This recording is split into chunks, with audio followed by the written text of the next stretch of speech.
Hi, we are Grant and Monique Jenkins, and we've been doing the Transformation series with Rick Warren, and we've been leading a group. It's been quite a journey for us the past 6 weeks, and we've learned lots of things. The biggest thing for me, I think, has been looking at the different devotionals, and even each week I like the short scriptures and things that we can actually learn each week and come back and share with everybody, and that's what I've really enjoyed about the series, and just sharing with each other, and that's been great, especially in our group. It's given me a lot of food for thought and made me think of the way you treat and relate with other people in a totally different way. So we've learned a lot. Definitely. I'm going to just a phrase from me. Give me a break. Don't stare at it. Go away. All right, I'm ready. Hey, my name is Kenneth. I'm a doctor from Uganda. I got a chance to join City Hill right at the time they're starting this transformation series. It's been a great opportunity for me to get to change a couple of things about my life, about my physical health. I've met really great people that have prayed with me, that have encouraged me, that have been a blessing to me in many ways, and I'm really a changed man because of this opportunity. Yeah, thanks to City Hill family and Pastor Gary and his family and everyone. God bless you. I love you. Awesome. It's been wonderful the last few weeks doing this course. There's been a lot of changes. I think for us as a couple, we've started talking more and praying more together, and I think in our relationship, we've been sharing more about God with each other, and I think that's been really good. So it's been very valuable, and all the areas that they cover are they're just important and relevant in our lives at the moment. Yeah. So that's been the biggest thing for us, I think, on this course.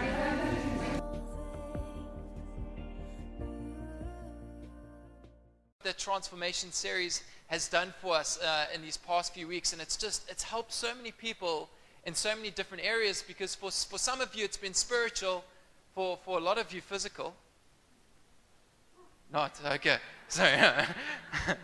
Tobes is ignoring that comment, but and there's a few other areas. There was what else was there? There was mental, there's emotional, financial, and relational, and it was such a great start to a new beginning. It almost reminds me of the first time I went to the gym. I don't know if you guys have a moment in life when you went to the gym for the first time, but this Transformation series kind of reminded me of that first time, that new beginning of the first time when I went. I was super pumped.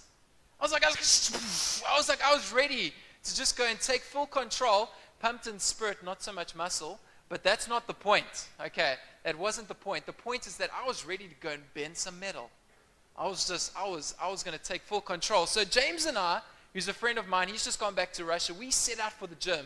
Now, James had been gymming for quite some time, so he knew what was waiting for us. But me being the eager beaver, I didn't really know too much about what a gym entails. So we arrived there, and I don't know if you've ever been to gym, you get a card. You get a card. And I had my card. It was the first time I was about to use it. I was super excited. I was like, I handed it to Ed, who was at the front entrance there. I was like, Ed, you can take my card and swipe me in. And it makes that noise like beep, beep, and you're like, woo! And you're like, it's happening. So I take my card, and then I make my way over to the bench with my towel. James following far behind because he wasn't as excited. And I make my way over to the bench, and I put my towel on the bench. Perfection. Let me tell you something. No one has ever put a towel on their workbench so neatly as I put it that day. And as I put it down, I remember the moment very clearly. Then it was in that same moment that James then handed me a weight. Sorry, let me just rephrase it. James handed me a weight. And he handed me a weight. And let's just say, if there was an exercise to see how quickly you could get the weight to hit the floor, I would be like super ripped. I would be like the most ripped guy on the planet. But putting that aside, I obviously had to I didn't actually really put that weight aside. James had to do that. It was too heavy for me. I had to get lighter weights, and So eventually I used the lighter weights, but even though using the lighter weights, I found after the next few days, I actually started to struggle. I was getting a little bit sore, and things were getting quite tough to the point where swiping my card wasn't such a melody anymore to my ears, and my towel wasn't so much to wipe the drops of glory on my face, but instead it was more to keep my body parts in place. It was hectic. It was hectic. But the point I'm trying to make is beginnings are always super exciting, and especially when it comes to transformation, which is why you do it. Beginnings are always exciting, especially when it comes to transformation. That is why you do it. Why don't you turn to the person next to you and tell them you're doing it? You're doing it. Just tell them, like, we're doing this transformation, saying, you're doing it. You're doing it. But I'm sure we can agree the beginning in itself is just the beginning. As soon as you flip the page, you're no longer at the beginning. And when I started going to the gym, as just a practical example for me, and when I went the next few weeks, things started to get really tough, which is why I had to learn a very important lesson. And it's a lesson I'm hoping to teach to you guys this morning, and it's something we can take hold of. And that is, I had to learn to do it again. I had to learn to do it again. Why don't you turn to the person next to you again and tell them, you got to do it again. You got to do it again. I want to tell a story this morning about a dreaming lover boy. Some of you might be able to relate, some of you gorgeous men in the house. A story about a dreaming lover boy who was once upon a time single and free to mingle, and then he wasn't so single anymore. Have we got any single people in the house tonight? Is there any single people? Hey, you guys might enjoy this story then. It kind of, this, when I was reading this story, it reminded of me when I used to be single. But guys, I've got some exciting news for you. Because in 97 days, I'm going to be getting married to the most beautiful woman on this planet. And she is in the back there. 97 days, yeah. You're allowed to clap for that, yeah. We're going to be sending the gift list out this week to the church. And I'm just preparing you beforehand, you know. But so the name of our dreaming lover boy goes by the name of Jacob. So many of you might know the Jacob who used to be single, but then he met a shepherd girl named Rachel. And after reading the story, I kind of came to the conclusion, and it was highlighted to me quite lightly, and that was that I'm convinced, guys, that women are way better shepherds than men. And the reason I say that, as you'll see, as we read in the story, before they had even had a conversation, before Jacob and Rachel had talked to each other, Rachel already had him doing a whole bunch of work. Before they had even talked, she had already had him watering the sheep. You know, the animal sheep, because in a sense she turned him into a people sheep. But the point is, she already had him doing so much. But this is the same Jacob as well, who would eventually become the father of Joseph. You guys remember Joseph, right? Joseph was that guy with the colorful coats, you know. But things went a bit south for Joseph in the end, because he ended up getting sold into slavery, finds himself in Egypt, finds himself in a prison cell. So things were just getting a bit hectic, but that's not all that we know about Joseph. We also know that Joseph was a dreamer. And it was him being a dreamer and the ability to interpret dreams, where he would one day find himself before Pharaoh, interpreting his dream, which would play as a provision, which would eventually save what at that time was the entire world. There was a great famine going on so everyone from around the world, if you go and read the story, would come to Egypt so that they could get grain to take back to their families so that they could survive. Joseph was a dreamer. But can I tell you something this morning? I don't know if you knew this, but the dreams didn't start with Joseph. How many of you knew that? The dreams didn't actually start with Joseph. Jacob was on his way to a place called Haran, and I thought to help the single people, you can also call that Haran, you know. Instead of Haran, you can call it Haran, because I think if you knew you're going to meet your spouse in another country or so, you would run there, you know. So I thought that would just be a nice way to remember Haran, as Haran. So Jacob's actually on his way to Haran, and this is what we read, this is what we see happens in Genesis chapter 28, verse 12 to 15. It will come up on the screen. It says, he had a dream. Sounds quite Martin Luther, doesn't that? He had a dream, you know. He had a dream in which he saw a stairway resting on the earth with its top reaching to heaven, and the angels of God were ascending and descending on it. There above it stood the Lord, and he said, I am the Lord, the God of your father Abraham, and the God of Isaac.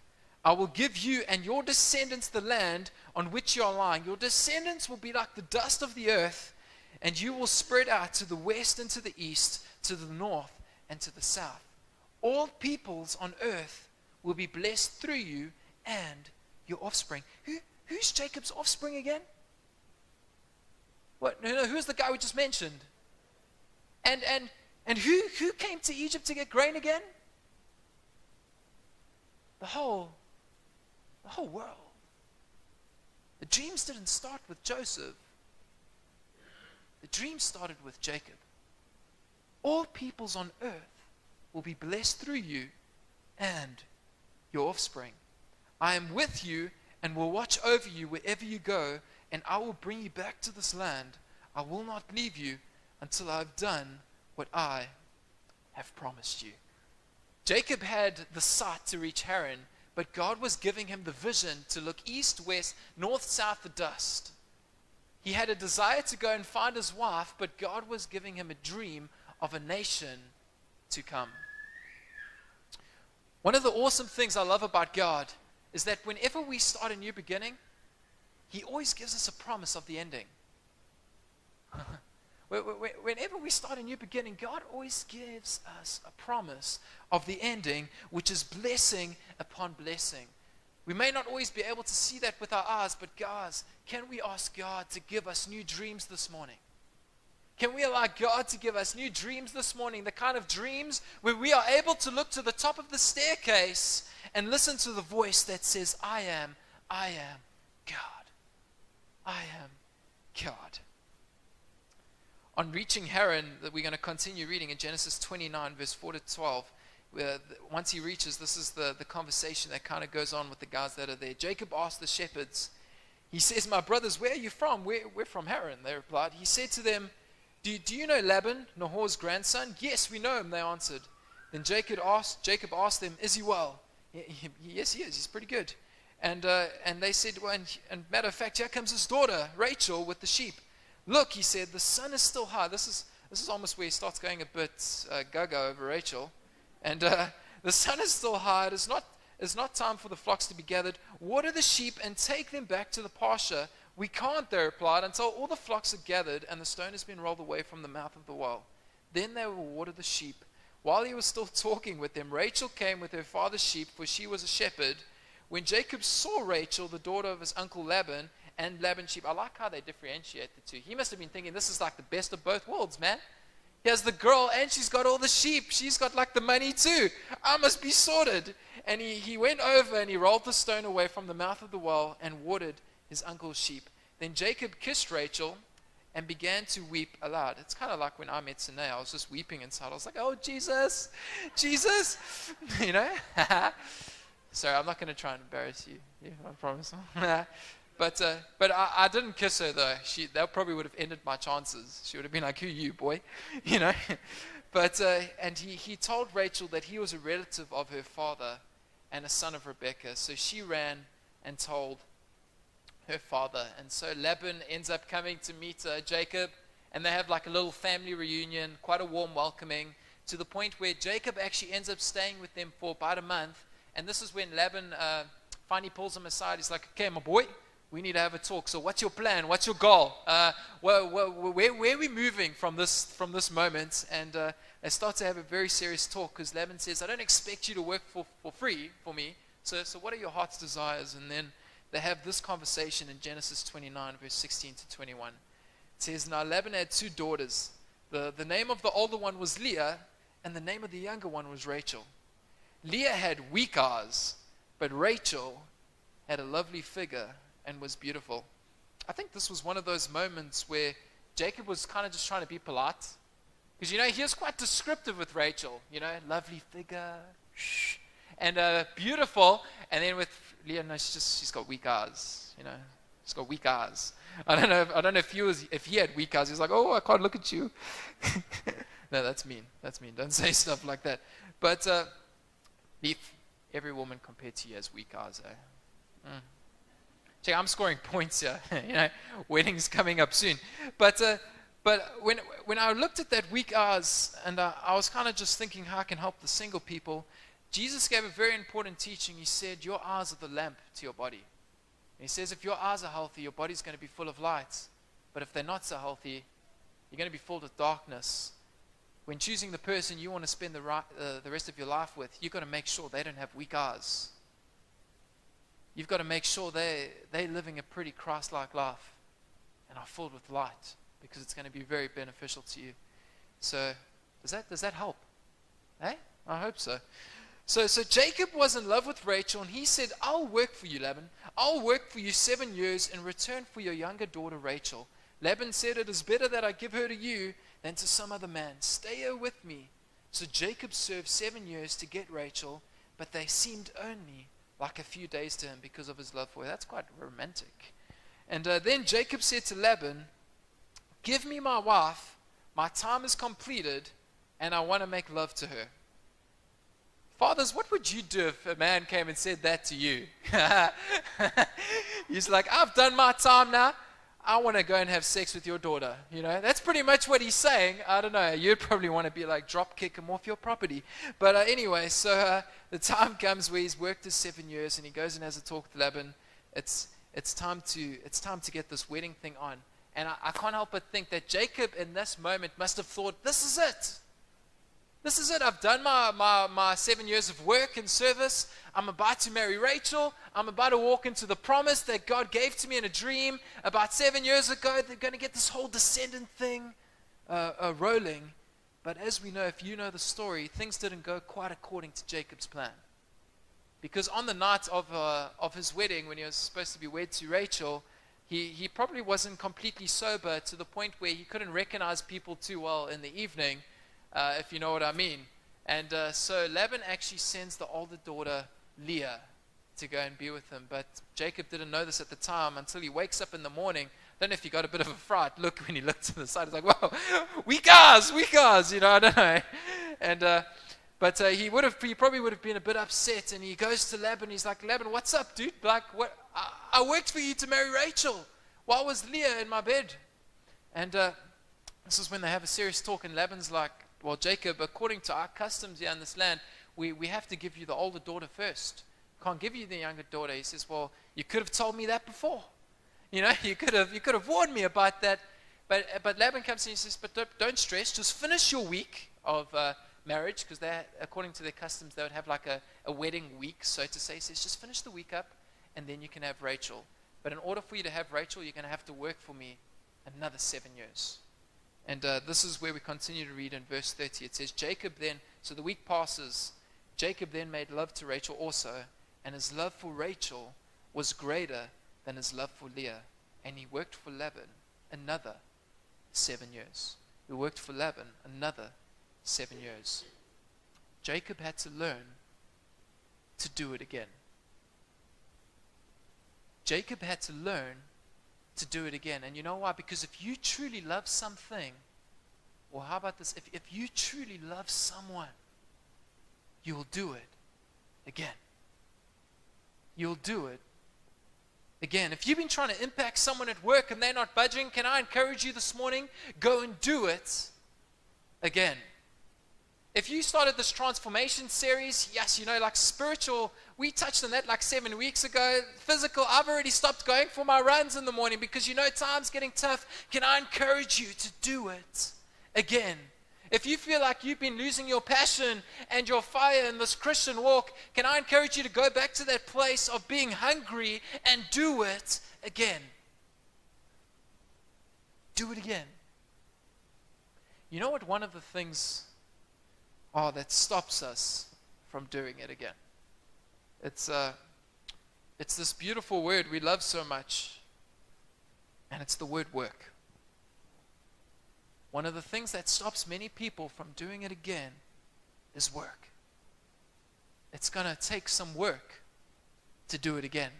What does work mean? Work means any activity that involves you spiritually, physically. Come on, church, what are some of the others? We talked about this. Emotionally, mentally, relationally, financially. All these areas make up work. So how do they become our downfall? They become our downfall when we give it a name. We love giving work names. We like calling work tiring. What are some others? We like calling work painful, maybe sweaty. Some people are just, some of the younger people, work is just bad. Work is just bad. And sadly, we live in a culture and a generation. And guys, sadly, I'm guilty to falling into this at times where we lose the sight of what it truly means to work and be a worker. All because we don't understand it and we give it names like it's just bad. Work is just bad. But you know what? God gave it a different name. And He gives it a different name. And it's a name I think Jacob would have given it. And it's a name Jesus gave it on many different occasions. And that is, work is good. Work is good. Okay, I want to read two scriptures to you, and I like relating them with one another because if you can use them, they are just so impactful. In Ephesians and Galatians, Ephesians 2 verse 10, it says this. It says, "For we are God's handiwork, created in Christ Jesus to do good works." It doesn't say bad works. It says good works which God prepared in advance for us to do. Galatians 6 verse 9 says this, "Let us not become weary in doing good." Because times are going to get tough, but you're going to have to learn to do it again, for at the proper time you will reap a harvest if you do not give up. You will reap a harvest if you do not give up. Work is good. Work is good.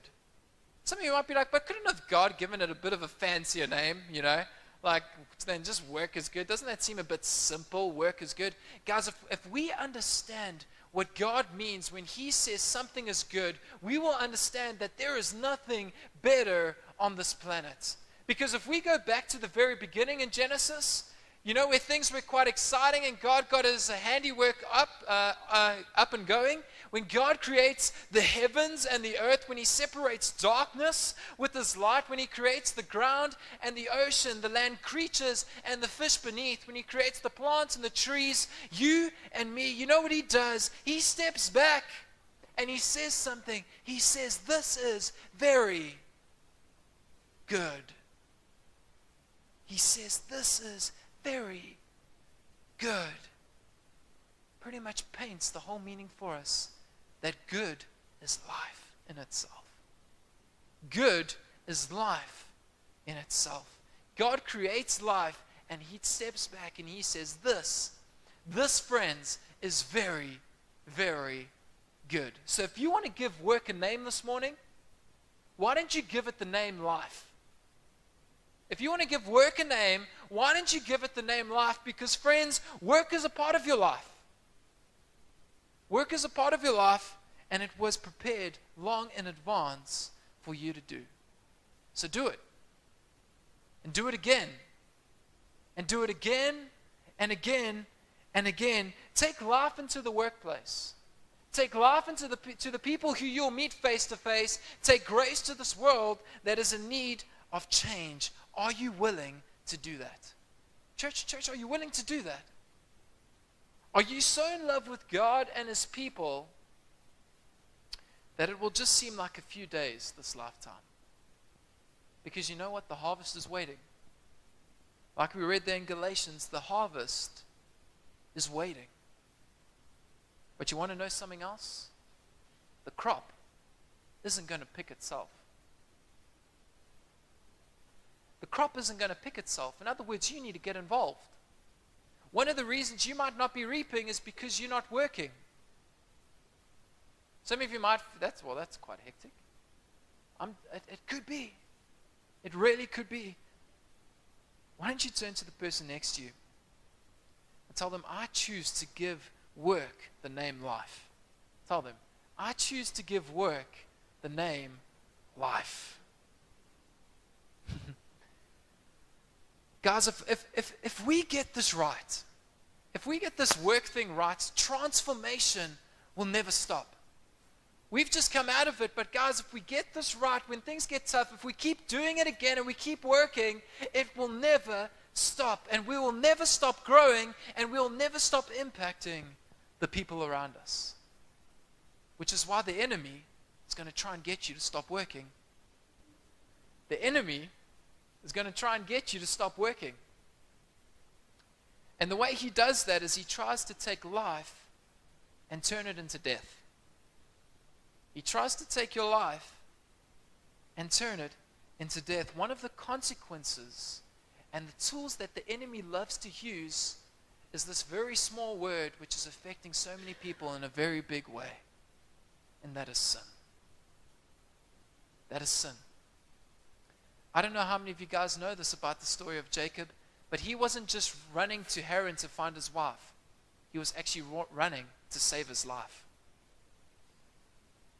I don't know how many of you guys knew that. He wasn't just running to find his wife, he was also running to save his life. Because back home, he stole and lied about something.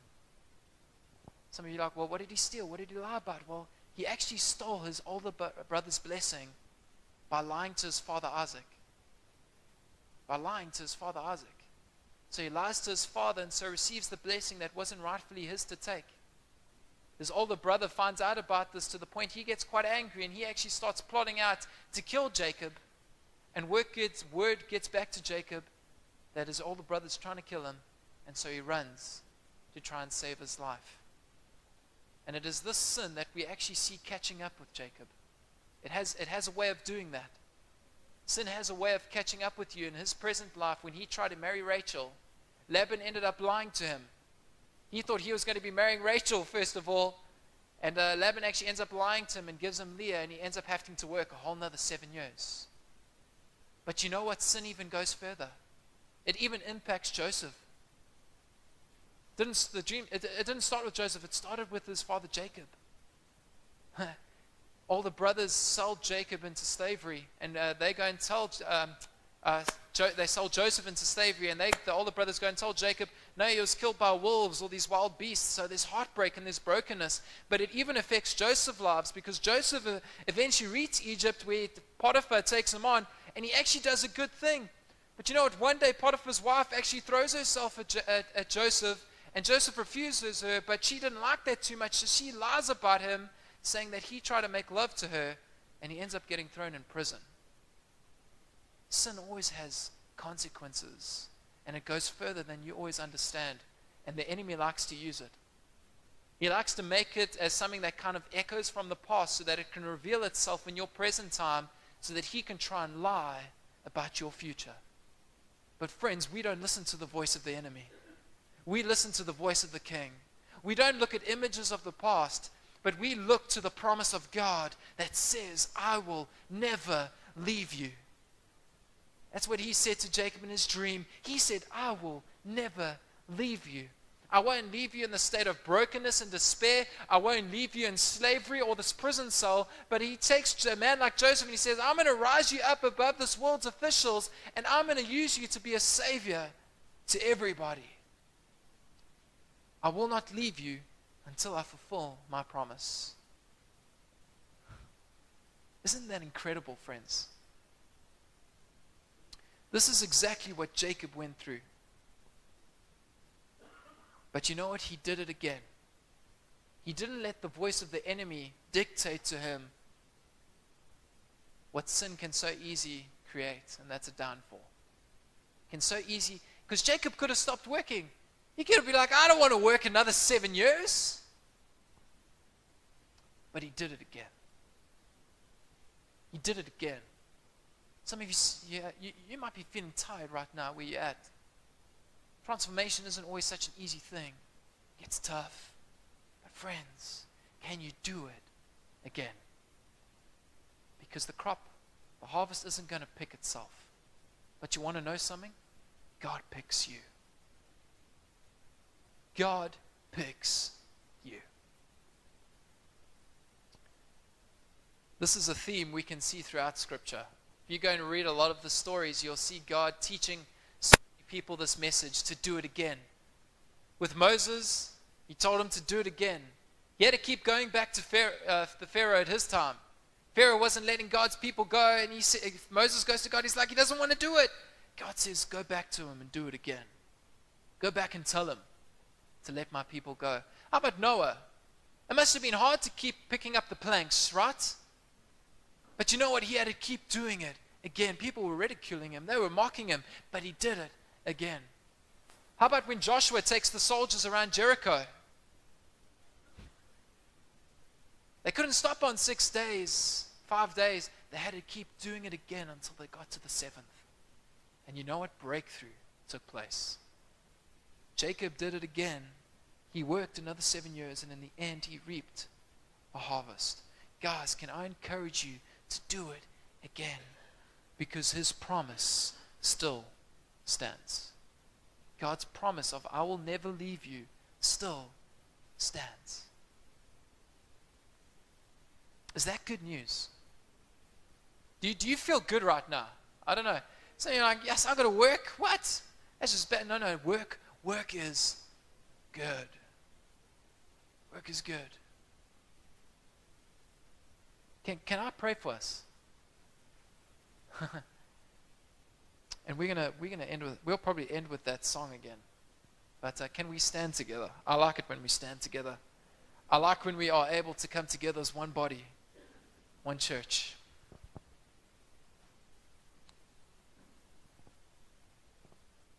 Shall we close our eyes?